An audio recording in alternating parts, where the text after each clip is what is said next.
مقبول اور محترم اسکالر، صحافی، ادیب اور شاعر احمد ندیم قاسمی مرحوم، جنہیں تمغہ امتیاز اور صدارتی ایوارڈ برائے حسن کارکردگی سے بھی نوازا گیا، اپنی شاعری اور افسانہ نگاری کی وجہ سے خاصی شہرت رکھتے ہیں۔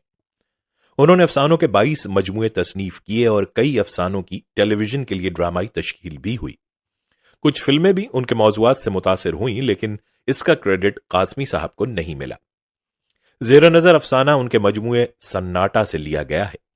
ان کے بیشتر افسانوں کی طرح اس مجموعے میں بھی پنجاب کی دیہی زندگی کی عکاسی کی گئی ہے۔ یہ افسانہ یعنی گنڈاسا مولا نامی ایک ایسے نوجوان کی کہانی ہے جو انتقام کی آگ میں اینگری ینگ مین بن جاتا ہے، لیکن محبت اس کی اندرونی کشمکش کو جاری رکھتی ہے۔ مشہور زمانہ فلم مولا جٹ میں سلطان راہی کے کردار کے مولا سے متاثر ہونے کا بہت چرچا ہوا تھا، لیکن گنڈاسا کا مولا ہمیں مولا جٹ کے ری میک دی لیجنڈ آف مولا جٹ کے مولا سے زیادہ نزدیک نظر آتا ہے۔ کیا دیگر کردار اور واقعات بھی ملتے جلتے ہیں؟ آئیے افسانہ سن کے اندازہ لگاتے ہیں۔ گنڈاسا۔ اکھاڑا جم چکا تھا، طرفین نے اپنی اپنی چوکیاں چن لی تھی۔ پڑ کوڈی کے کھلاڑی جسموں پر تیل مل کر بجتے ہوئے ڈھول کے گرد گھوم رہے تھے۔ انہوں نے رنگین لنگوٹیں کس کر باندھ رکھی تھیں۔ ذرا ذرا سے سفید پھینٹھئیے ان کے چپڑے ہوئے لامبے لامبے پٹوں کے نیچے سے گزر کر سر کے دونوں طرف کنول کے پھولوں کے سے ترے بنا رہے تھے۔ وسیع میدان کے چاروں طرف گپوں اور حقوں کے دور چل رہے تھے اور کھلاڑیوں کے ماضی اور مستقبل کو جانچا پرکھا جا رہا تھا۔ مشہور جوڑیاں ابھی میدان میں نہیں اتری تھیں۔ یہ نامور کھلاڑی اپنے دوستوں اور عقیدت مندوں کے گھیرے میں کھڑے اس شدت سے تیل چپڑوا رہے تھے کہ ان کے جسموں کو ڈھلتی دھوپ کی چمک نے بالکل تانبے کا سا رنگ دے دیا تھا۔ پھر یہ کھلاڑی بھی میدان میں آئے۔ انہوں نے بجتے ہوئے ڈھولوں کے گرد چکر کاٹے اور اپنی اپنی چوکیوں کے سامنے ناچتے کودتے ہوئے بھاگنے لگے، اور پھر آنن فانن سارے میدان میں ایک سرگوشی بھور کی طرح گھوم گئی۔ مولا کہاں ہے؟ مولا ہی کا کھیل دیکھنے تو یہ لوگ دور دراز کے دیہات سے کھینچے چلے آئے تھے۔ مولا کا جوڑی وال تاجا بھی تو نہیں، دوسرا بھنور پیدا ہوا۔ لوگ پوربی چوکوں کی طرف تیز تیز قدم اٹھاتے بڑھنے لگے۔ جمع ہوا پڑ ٹوٹ گیا۔ منتظمین نے لمبے لمبے بیدوں اور لاٹھیوں کو زمین پہ مار مار کر بڑھتے ہوئے ہجوم کے سامنے گرد کا طوفان اڑانے کی کوشش کی۔ پڑ کا ٹوٹنا اچھا شگون نہ تھا، مگر جب یہ سرگوشی ان کے کانوں میں بھی پہنچی تو وہ بھی ہجوم کے ساتھ ہو لیے، اور پھر اتنے میں جیسے میدان میں سیروں بارود بھرا ہوا ایک گولا ایک چکرا دینے والے دھماکے سے پھٹ پڑا۔ ہر طرف سناٹا چھا گیا۔ لوگ پڑ کی چوکور حدوں کی طرف واپس جانے لگے۔ مولا اپنے جوڑیوال تاجے کے ساتھ میدان میں آ گیا۔ اس نے پھندنوں اور ڈوریوں سے سجے اور لدے ہوئے ڈھول کے گرد بڑے وقار سے 3 چکر کاٹے، اور پھر ڈھول کو پوروں سے چھو کر یا علی کا نعرہ لگانے کے لیے ہاتھ ہوا میں بلند کیا ہی تھا کہ ایک آواز ڈھولوں کی دھما دم چیرتی پھاڑتی اس کے سینے پر گنڈاسا بن کر پڑی۔ مولے، اے مولے بیٹے، تیرا باپ قتل ہو گیا۔ مولا کا اٹھا ہوا ہاتھ سانپ کے پھن کی طرح لہرا گیا، اور پھر ایک دم جیسے اس کے قدموں میں پہیے نکل آئے۔ رنگے نے تیرے باپ کو ادھیڑ ڈالا ہے گنڈاسے سے، اس کی ماں کی آواز نے اس کا تعقب کیا۔ پڑ ٹوٹ گیا، ڈھول رک گئے، کھلاڑی جلدی جلدی کپڑے پہننے لگے۔ ہجوم میں افراتفری پیدا ہوئی اور پھر بھگدڑ مچ گئی۔ مولا کے جسم کا تانبا گاؤں کی گلیوں میں کونٹتے بکھیرتا اڑا جا رہا تھا۔ بہت پیچھے اس کا جوڑیوال تاجا اپنے اور مولا کے کپڑوں کی گٹری سینے سے لگائے آ رہا تھا، اور پھر اس کے پیچھے ایک خوفزدہ ہجوم تھا۔ جس گاؤں میں کسی شخص کو ننگے سر پھرنے کا حوصلہ نہ ہو سکتا تھا، وہاں مولا صرف ایک گلابی لنگوٹ باندھے پنہاریوں کی قطاروں، بھیڑوں، بکریوں کے ریوڑوں کو چیرتا ہوا لپکا جا رہا تھا، اور جب وہ رنگے کی چوپال کے بالکل سامنے پہنچا تو سامنے ایک اور ہجوم میں سے پیر نور شاہ نکلے اور مولا کو للکار کر بولے، رک جا مولے۔ مولا لپکا گیا، مگر پھر ایک دم جیسے اس کے قدم جکڑ لیے گئے اور وہ بت کی طرح جم کر رہ گیا۔ پیر نور شاہ اس کے قریب آئے اور اپنی پاٹدار آواز میں بولے، تو آگے نہیں جائے گا مولے؟ ہاپتا ہوا مولا کچھ دیر پیر نور شاہ کی آنکھوں میں آنکھیں ڈالے کھڑا رہا، پھر بولا، آگے نہیں جاؤں گا پیر جی تو زندہ کیوں رہوں گا؟ میں کہہ رہا ہوں۔ پیر جی میں پر زور دیتے ہوئے دبدبے سے بولے۔ مولا ہانپنے کے باوجود ایک ہی سانس میں بولتا چلا گیا، تو پھر میرے منہ پر بھی کالک مل ڈالیے اور ناک بھی کاٹ ڈالیے۔ मुझे तो अपने बाप के खून का बदला चुकाना है पीर जी। भेड़ बकरियों की बात होती तो मैं आपके कहने पर यहीं से पलट जाता। मौला ने गर्दन को बड़े जोर से झटका देकर रंगे के चौपाल की तरफ देखा। रंगा और उसके बेटे लठों पर गंडासे चढ़ाए चौपाल पर तने खड़े थे। रंगे का बड़ा लड़का बोला, आओ बेटे आओ, गंडासे के एक ही वार से फटे हुए पेट में से अंतड़ियों का ढेर न उगलवा डालूं तो कादरा नाम नहीं। मेरा गंडासा जल्दबाज है और कबड्डी खेलने वाले लाडले बेटे बाप के कत्ल का बदला नहीं लेते, रोते हैं और कफन का लट्ठा ढूंढने चले जाते हैं। मौला जैसे बात खत्म होने के इंतजार में था, एक ही जख्म में चौपाल की सीढ़ियों पर पहुंच गया। मगर अब कबड्डी के मैदान का हुजूम भी पहुंच गया था और गांव का गांव उसके रास्ते में हायल हो गया था। जिस्म पर तेल चुपड़ रखा था, इसलिए वो रोकने वालों के हाथों से निकल जाता, मगर फिर जकड़ लिया जाता। हुजूम का एक हिस्सा रंगे और उसके तीनों बेटों को भी रोक रहा था। 4 गंडासे डूबते हुए सूरज की रोशनी में जिनों की तरह बार बार दांत चमका रहे थे कि अचानक जैसे सारे हुजूम को सांप सूंघ गया।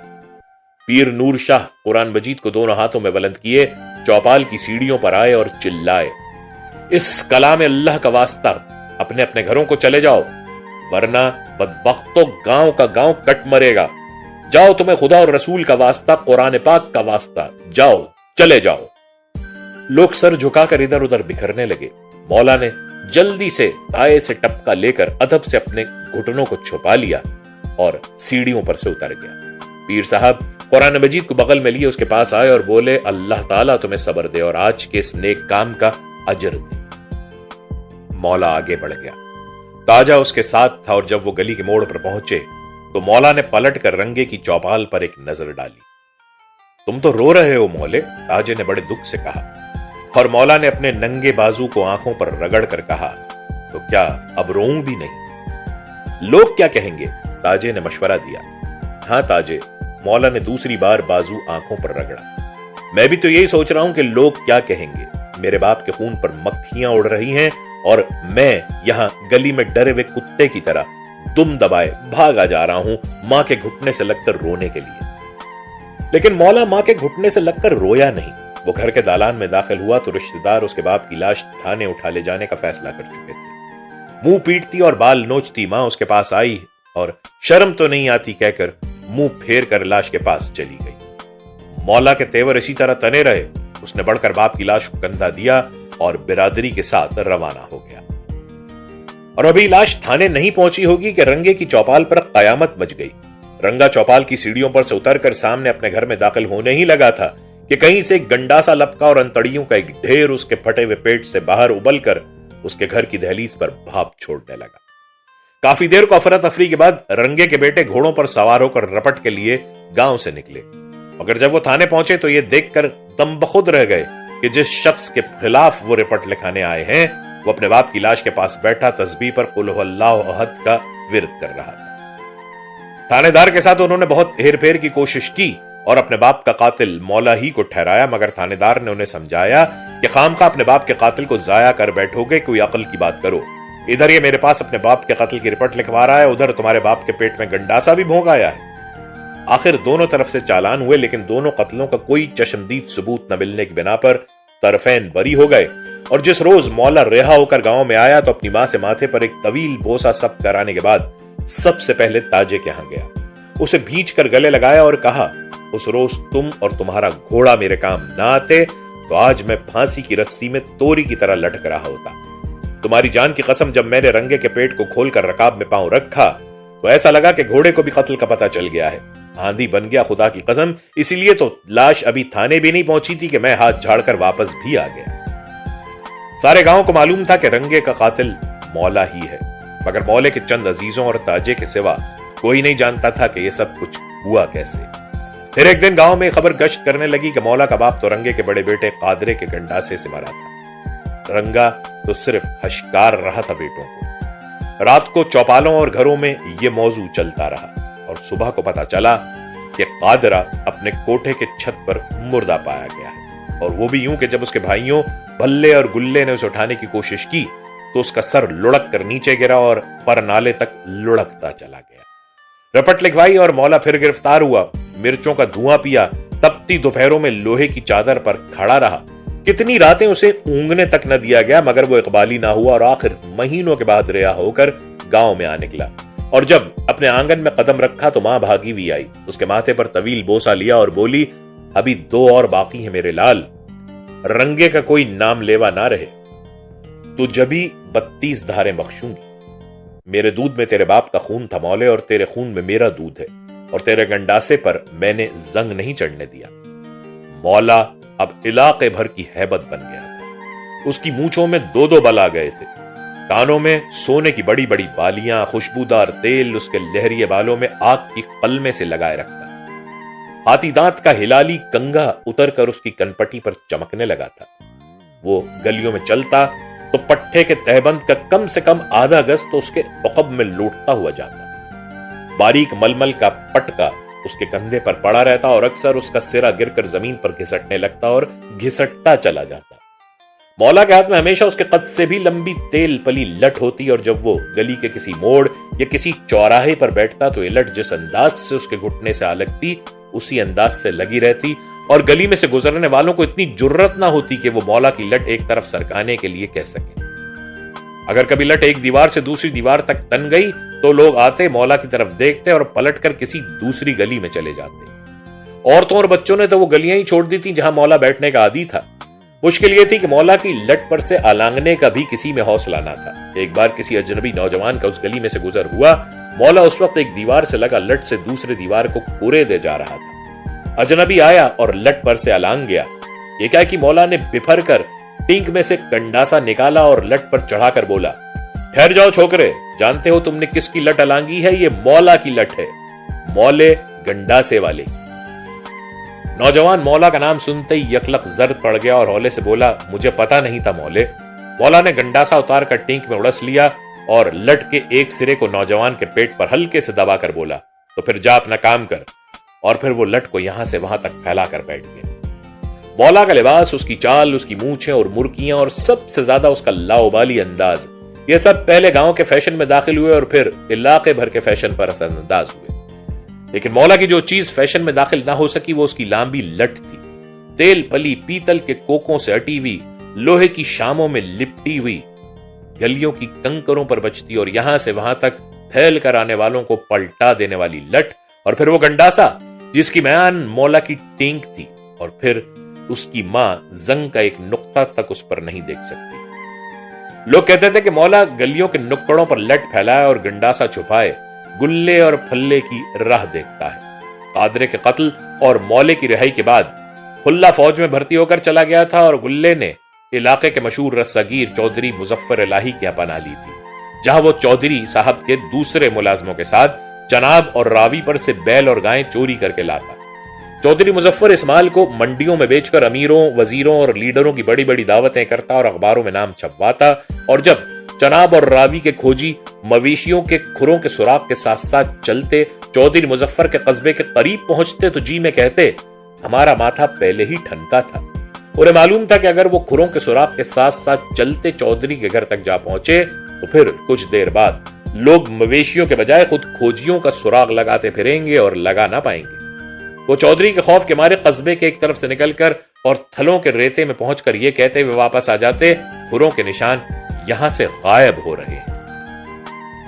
मौला ने चौधरी मुजफ्फर और उसके फैले हुए बाजुओं के बारे में सुन रखा था। उसे कुछ ऐसा लगता था कि जैसे इलाके भर में सिर्फ ये चौधरी ही है जो इसकी लठ अलांग सकता है, लेकिन फिलहाल उसे रंगे के दोनों बेटों का इंतजार था।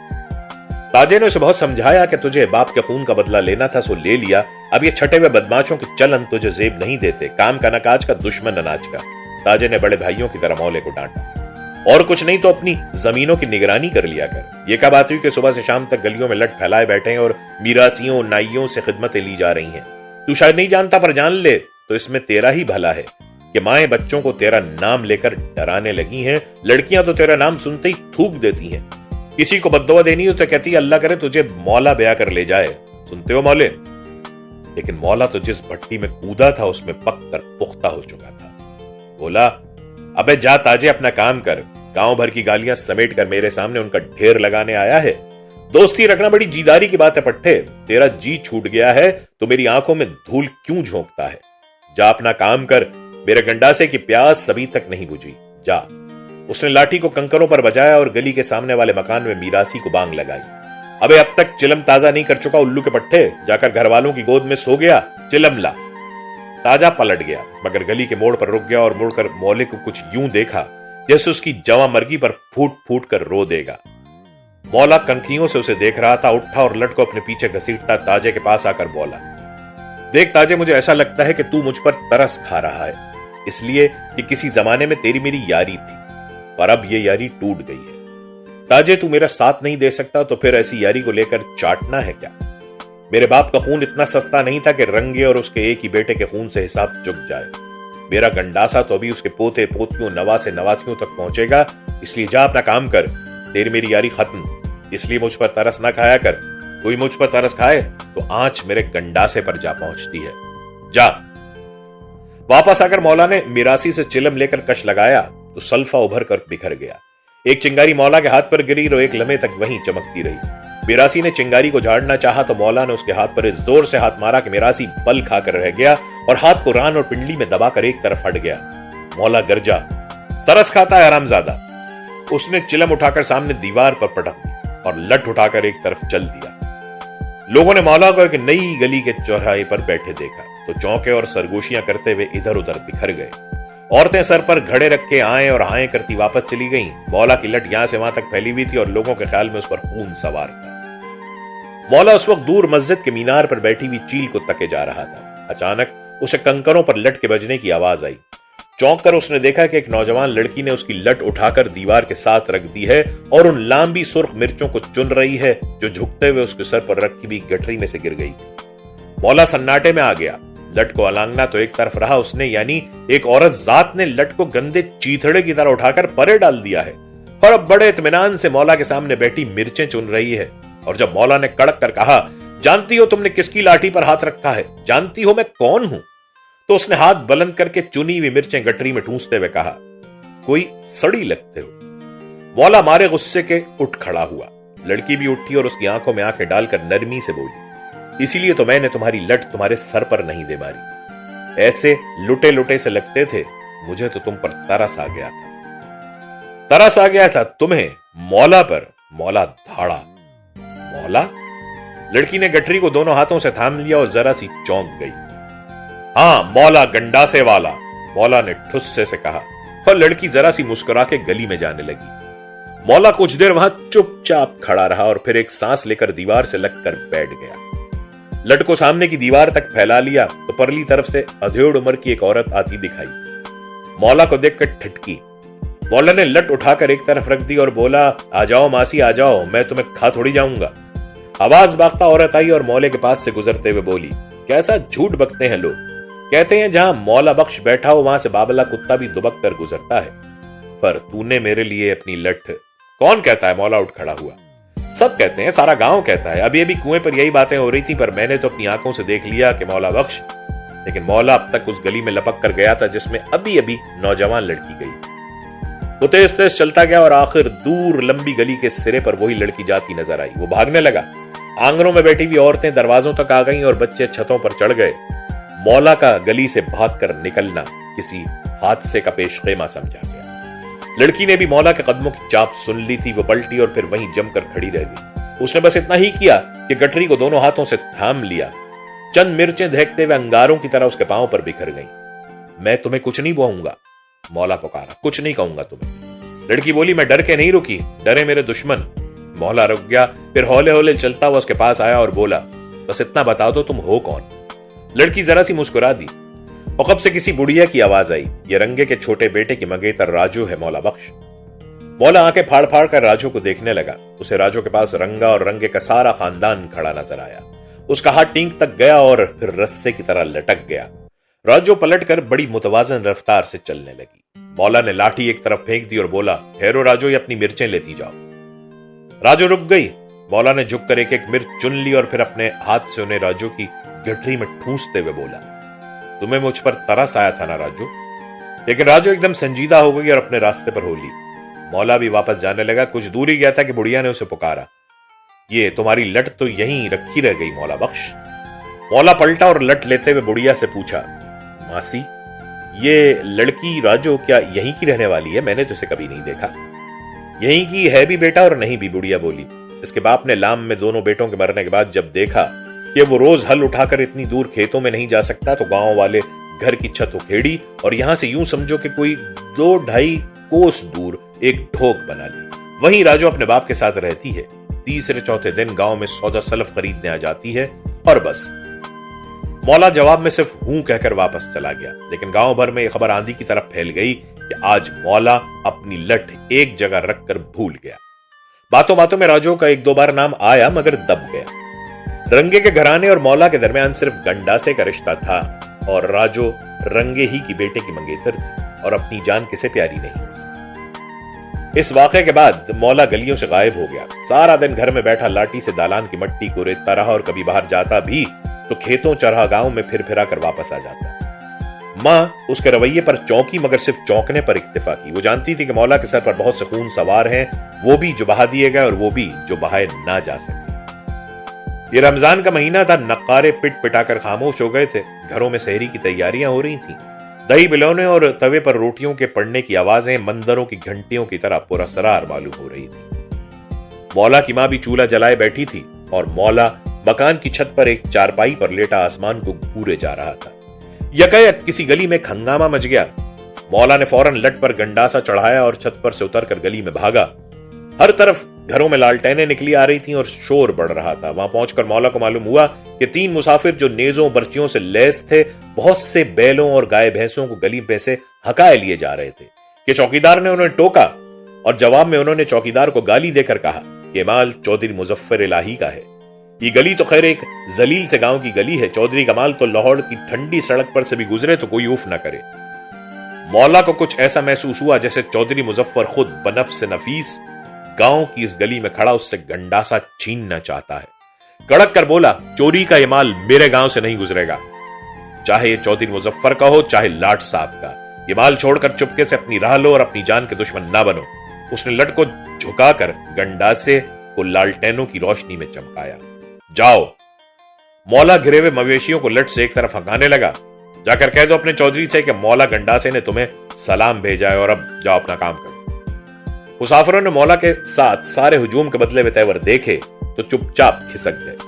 مولا سارے مال کو اپنے گھر لے آیا اور سحری کھاتے ہوئے ماں سے کہا کہ یہ سب بے زبان ہمارے مہمان ہیں، ان کے مالک پرسوں تک آ نکلیں گے کہیں سے اور گاؤں کی عزت میری عزت ہے۔ ماں مالک دوسرے دن دوپہر کو پہنچ گئے۔ یہ غریب کسان اور مزارے کوسوں کی مسافتیں طے کر کے کھوجیوں کی ناز برداریاں کرتے یہاں تک پہنچے تھے اور یہ سوچتے آ رہے تھے کہ اگر ان کا مال چودھری کے حلقہ اثر تک پہنچ گیا تو پھر کیا ہوگا۔ اور جب مولا ان کا مال ان کے حوالے کر رہا تھا تو سارا گاؤں باہر گلی میں جمع ہو گیا تھا اور اس ہجوم میں راجو بھی تھی۔ اس نے اپنے سر پر اینڈوا جما کر مٹی کا ایک برتن رکھا ہوا تھا اور منتشر ہوتے ہوئے ہجوم میں جب راجو مولا کے پاس سے گزری تو مولا نے کہا، آج بہت دنوں بعد گاؤں میں آئی ہو راجو۔ کیوں؟ اس نے کچھ یوں کہا جیسے میں کسی سے ڈرتی تھوڑی ہوں کا تاثر پیدا کرنا چاہتی ہوں۔ میں تو کل آئی تھی اور پرسوں اور ترسوں بھی۔ ترسوں تھوم پیاز خریدنے آئی، پرسوں بابا کو حکیم کے پاس لائی، کل ویسے ہی آ گئی اور آج یہ گھی بیچنے آئی ہوں۔ کل ویسے ہی کیوں آ گئی؟ مولا نے بڑے اشتیاق سے پوچھا۔ ویسے ہی، بس جی چاہا آ گئے، سہیلیوں سے ملے اور چلے گئے۔ کیوں؟ ویسے ہی، مولا نے بجھ کر کہا۔ پھر ایک دم اسے خیال آیا، یہ گھی بیچو گی؟ ہاں بیچنا تو ہے، پر تیرے ہاتھ نہیں بیچوں گی۔ کیوں؟ تیرے ہاتھوں میں میرے رشتہ داروں کا خون ہے۔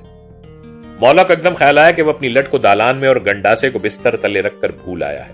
اس کے ہاتھوں میں چل سی ہونے لگی۔ اس نے گلی میں سے کنکر اٹھایا اور اسے انگلیوں میں مسلنے لگا۔ راجو جانے کے لیے مڑی تو مولا ایک دم بولا، دیکھ راجو، میرے ہاتھوں پر خون ہی ہے اور ان پر ابھی نہ جانے کتنا اور خون چڑھے گا، پر تمہیں گھی بیچنا ہے اور مجھے خریدنا ہے، میرے ہاتھ نہ بیچو، میری ماں کے ہاتھ بیچ دو۔ راجو کچھ سوچ کر بولی، چلو آؤ۔ مولا آگے آگے چلنے لگا۔ جاتے جاتے اسے کیا وہم گزرا کہ راجو اس کی پیٹھ اور پٹھوں کو گھورے جا رہی ہے۔ ایک دم اس نے مڑ کر دیکھا، راجو گلی میں چپتے ہوئے مرغی کے چوزوں کو بڑے غور سے دیکھتی ہوئی آ رہی تھی۔ وہ فوراً بولا، یہ چوزے میرے ہیں۔ ہوں گے، راجو بولی۔ مولا آنگن میں داخل ہو چکا تھا، بولا، ماں یہ سب گھی خرید لو، میرے مہمان آنے والے ہیں تھوڑے دنوں میں۔ راجو نے برتن اتار کر اس کے دہانے پر سے کپڑا کھولا تاکہ بڑھیا گھی سونگ لے، مگر وہ اندر چلی گئی تھی ترازو لینے، اور مولا نے دیکھا کہ راجو کے کنپٹیوں پر سنہرے روئے ہیں اور اس کی پلکیں یوں کمانوں کی طرح مڑی ہوئی ہیں، جیسے اٹھیں گی تو اس کی بھووں کو مس کر لیں گی، اور ان پلکوں پر گرد کے ذرے ہیں اور اس کی ناک پر پسینے کے ننھے ننھے سوئی کے ناکے سے قطرے چمک رہے ہیں۔ और नथनों में कुछ ऐसी कैफियत है जैसे घी के बजाय गुलाब के फूल सूंघ रही हो। उसके ऊपर होंठ की नाजुक मेहराब पर भी पसीना है और थोड़ी और निचले होंठ के दरमियान एक तिल है जो कुछ यूं अचटा हुआ लग रहा है जैसे फूंक मारने से उड़ जाएगा। कानों में चांदी के बुंदे अंगूर के खोशों की तरह लस लस करते हुए लरज रहे हैं और इन बुंदों में उसके बालों की एक लट बेतरह उलझी हुई है। मौले गंडासे वाले का जी चाहा कि वो बड़ी नरमी से इस लट को छुड़ाकर राजू के कानों के पीछे जमा दे या छुड़ाकर यूं ही छोड़ दे या उसे अपनी हथेली पर फैलाकर एक एक बाल को गिनने लगे। मां तराजू लेकर आई तो राजू बोली, पहले देख ले मासी, रगड़ के सूंघ ले।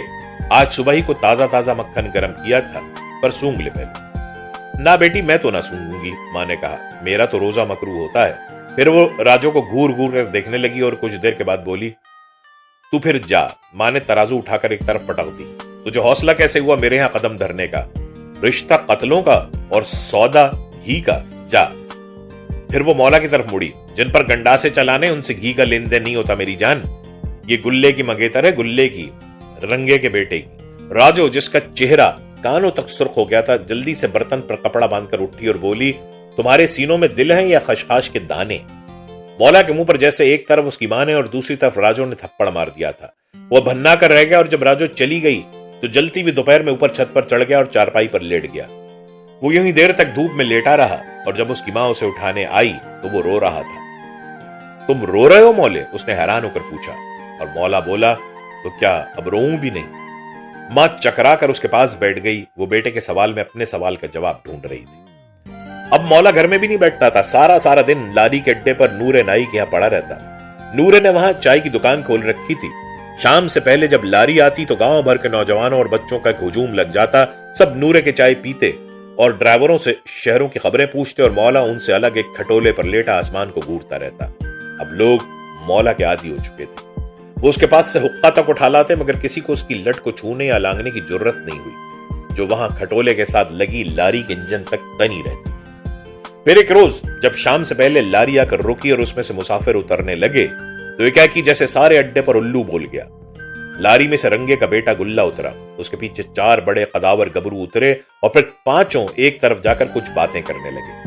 मौला इस सन्नाटे से चौंका और चारपाई पर उठकर बैठ गया। उसने देखा कि हुजूम सिमट कर नूरे की दीवार के साथ लग गया है और सामने गुल्ला खड़ा उसकी तरफ इशारा कर रहा है। उसने तेजी से चारपाई पर से नीचे पांव लटकाया और टिनक में से गंडासा निकाल कर लट पर चढ़ा लिया। हुक्का लाना नूरे, वो पुकारा और जर्द रू नूरा कांपते हुए हाथों से उसके पास हुक्का रखकर गड़ाप से दुकान के अंदर चला गया। अब पांचों नौवारिद लॉरी से कुछ फासले पर कतार में खड़े घूर घूर कर मौला को देखने लगे, जिसने बेपरवाही से एक लंबा कश लगाकर धुआं आसमान की तरफ उड़ा दिया। मौले, गुल्ले ने उसको ललकारा। कहो, मौला ने एक और कश लगाकर अपने धुआं गुल्ले की तरफ उड़ा दिया। हम तुमसे कुछ कहने आए हैं, कहो कहो। गंडासा एक तरफ रख दो, हम भी खाली हाथ हैं। लो, मौला ने लट को एक तरफ गिरा दिया। पांचों आहिस्ता आहिस्ता उसकी तरफ बढ़ने लगे। हुजूम जैसे दीवार से चिमट कर रह गया। बच्चे बहुत पीछे हटकर कुम्हारों के आवे पर चढ़ गए थे। क्या बात है? मौला ने गुल्ले से पूछा। गुल्ला जो अब उसके पास पहुंच गया था बोला, तुमने चौधरी मुजफ्फर का माल रोका था? हाँ, मौला ने बड़े इत्मीनान से कहा। फिर? गुल्ले ने कनखियों से अपने साथियों को देखा और गला साफ करते हुए बोला, चौधरी ने तुम्हें इसका इनाम भेजा है और कहा है कि हम ये इनाम इन सारे गांव वालों के सामने तुम्हारे हवाले कर दें। इनाम? मौला चौंका। आखिर बात क्या है? गुल्ले ने तड़ाक से एक चांटा मौला के मुंह पर मारा और फिर बिजली की सी तेजी से पीछे हटते हुए बोला, ये बात है। तड़प कर मौला ने लट उठाई। डूबते हुए सूरज की रोशनी में गंडासा शोले की तरह चमका। पांचों नौवारिद गैर इंसानी तेजी से वापस भागे मगर गुल्ला लारी के परली तरफ कंकरों पर फिसल कर गिर गया। लपकता हुआ मौला रुक गया। उठा हुआ गंडासा झुका और जिस जाविये पर झुका था वो वहीं झुका रह गया। दम्बखुद हुजूम दीवार से उचट उचट कर आगे आ रहा था। बच्चे आवे की राख उड़ाते हुए उतर आए। नूरा दुकान में से बाहर आ गया। गुल्ले ने अपनी उंगलियों और पंजों को जमीन में यूं गाड़ रखा था जैसे धरती के सीने में उतर जाना चाहता। और फिर मौला, जो मालूम होता था कुछ देर के लिए सकते में आ गया, एक कदम आगे बढ़ा, लट को दूर दुकान के सामने अपने खटोले की तरफ फेंक दिया और गुल्ले को बाजू से पकड़कर बड़ी नरमी से उठाते हुए बोला, चौधरी को मेरा सलाम देना और कहना कि इनाम मिल गया है, रसीद में खुद पहुंचाने आऊंगा। उसने हौले हौले गुल्ले के कपड़े झाड़े, उसके टूटे हुए तर्रे को सीधा किया और बोला, रसीद तुम्ही को दे देता, पर तुम्हें तो दूल्हा बनना है अभी, इसलिए जाओ अपना काम करो। गुल्ला सर झुकाए हौले हौले चलता गली में मुड़ गया। مولا آہستہ آہستہ کھاٹ کی طرف بڑھا۔ جیسے جیسے وہ آگے بڑھ رہا تھا ویسے ویسے لوگوں کے قدم پیچھے ہٹ رہے تھے، اور جب اس نے کھاٹ پر بیٹھنا چاہا تو کمہاروں کے آوے کی طرف سے اس کی ماں چیختی چلاتی بھاگتی بھی آئی اور مولا کے پاس آ کر نہایت وحشت سے بولنے لگی، تجھے گلے نے تھپڑ مارا اور تو پی گیا چپکے سے؟ ارے تو میرا حلالی بیٹا تھا، تیرا گنڈاسا کیوں نہ اٹھا؟ تو نے؟ وہ اپنا سر پیٹتے ہوئے اچانک رک گئی اور بہت نرم آواز میں جیسے بہت دور سے بولی، تو رو رہا ہے مولے۔ مولے گنڈاسے والے نے چارپائی پر بیٹھتے ہوئے اپنا ایک بازو آنکھوں پر رگڑا اور لرزتے ہوئے ہونٹوں سے بالکل معصوم بچوں کی طرح ہولے سے بولا، تو کیا اب روؤں بھی نہیں؟